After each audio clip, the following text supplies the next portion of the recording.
Hey, welcome to my Hypersomnia video. This is day number 10. If you've watched videos 1 through 9, I thank you. If you haven't, I encourage you to. And if you don't want to, cool. um, I had some issues, the last couple of days. One, had a fat watermark across my video. Secondly, yesterday my webcam just sucked, wouldn't work, so I had to resort to doing that with my cell phone, and I waited to troubleshoot the camera until too late. I procrastinated a bit, so it was probably about 10 this evening, and I just got it going about an hour and a half ago. I'm sorry, after about an hour and a half. So I recorded a video and I just looked at it and it sucked, so I deleted it, and I said I wasn't going to edit, but I think the point that I was trying to tell myself subconsciously was skip that topic, move on to the next thing. I already briefly went over it yesterday and shared some shots or screenshot shots on it, but the point of it was histamine and the hypothalamus, which is where all these things where histamine is produced. Histamine seems to be a big component in determining sleep, wakefulness, as well as when you go to bed and when you start to feel the urge to wake up again. And it does that by controlling chemicals that are already in your brain, other neurotransmitters like dopamine, serotonin, things like that. So instead of going so scientific and dumping a bunch more knowledge and making this a big, I don't know, like PowerPoint presentation or something like that, I'm just going to go back to tonight to just kind of talking. And if you're not down for that, then leave now, probably. But so just going back to, I'd say living with, just living with hypersomnia. Some interesting things that, I've found in the past were just some things to note. I grew up relatively normal and healthy like everyone else. I had my parents divorced, so this is suggestive of any psychological disorders. My parents, both of them divorced and remarried, but both homes, for the most part, everything was wonderful. No complaints. Adjustments, to things, I guess. But went to a good school.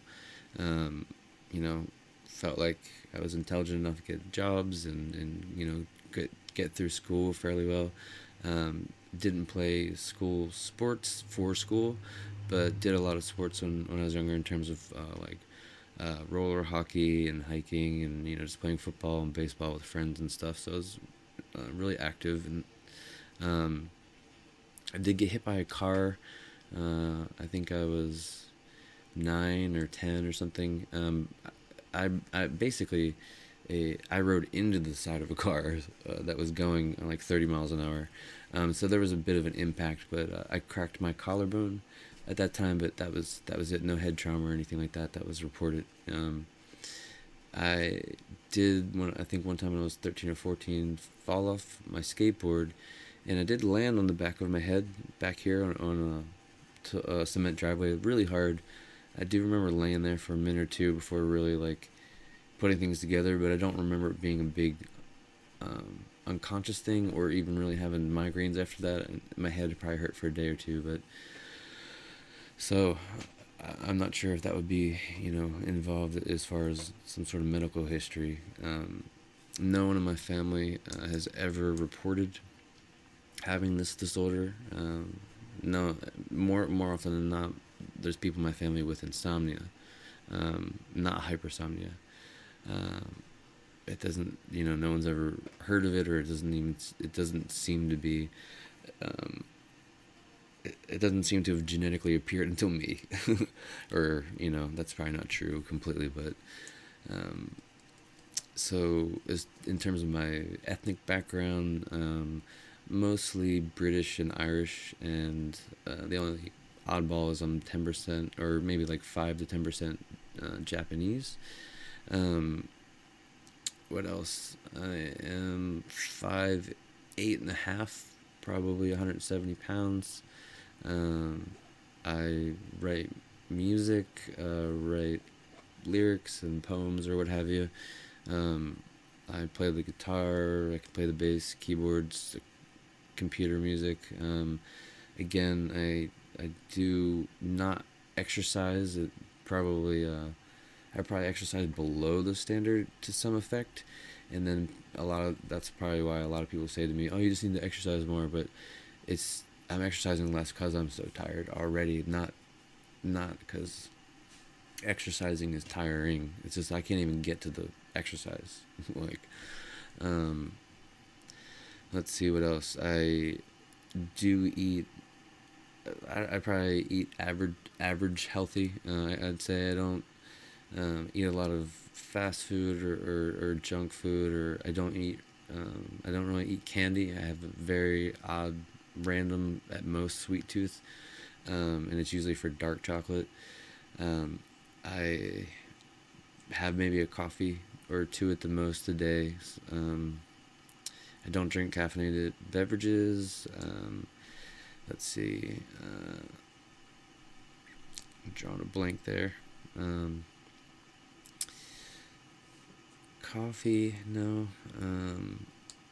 Oh yeah, health. So I've never had any major diseases or big health things. I had my appendix taken out about 7 years ago.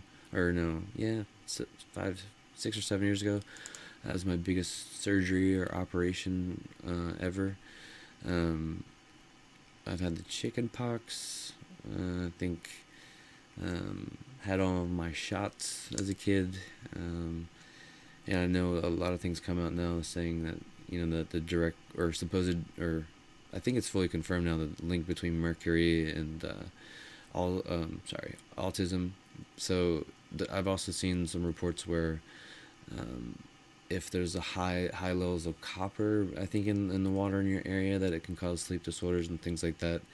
Because it can cause permanent changes to your brain chemistry, because these neurotransmitters are creating the pathways and things like that. So as you grow, that's when you're young, baby and adolescent, that's when you're most susceptible, I'd say, probably to outside forces like that. But I have nothing that I can document or remember that would, or no one around me had reported anything this similar, or no warnings from our state board or council saying that there was high copper levels. I don't have allergies. Never had allergies to cats, pollen, pardon me, dander, dust, things like that. I I am pretty moderately colorblind. I have a lot of issues with red and green, blues and purples, and greens and yellows and oranges. I see all the colors of the standard rainbow, so to speak. Whatever, however many colors it is, 8 or 10 or something, and but where they cross over, it becomes blurry. So that's more of a condition of my eyes, though. Yeah, I was one other. I was in a car accident when I was 20, but I was already having the symptoms of hypersomnia, starting before that. But I was in a car accident when I was 20 where it had an impact of about 40 miles an hour, I think, and airbags were deployed. So, and I had no injuries other than a little bit of back injuries from that. So all in all, I can't see any sort of outside forces or influences, but that's hard to say because there's things everywhere. Everywhere you go in California, there's a sign saying there are chemicals here known by the state of California to cause cancer. So if they cause cancer, what else can they do? Yeah, I think that's about it for this evening. I'm going to try to, I keep saying that, huh? I'm going to put together way more formalized content so we can make this more interesting. And I would really like, again, as always, I take any sort of feedback, comments, questions, criticisms, anything.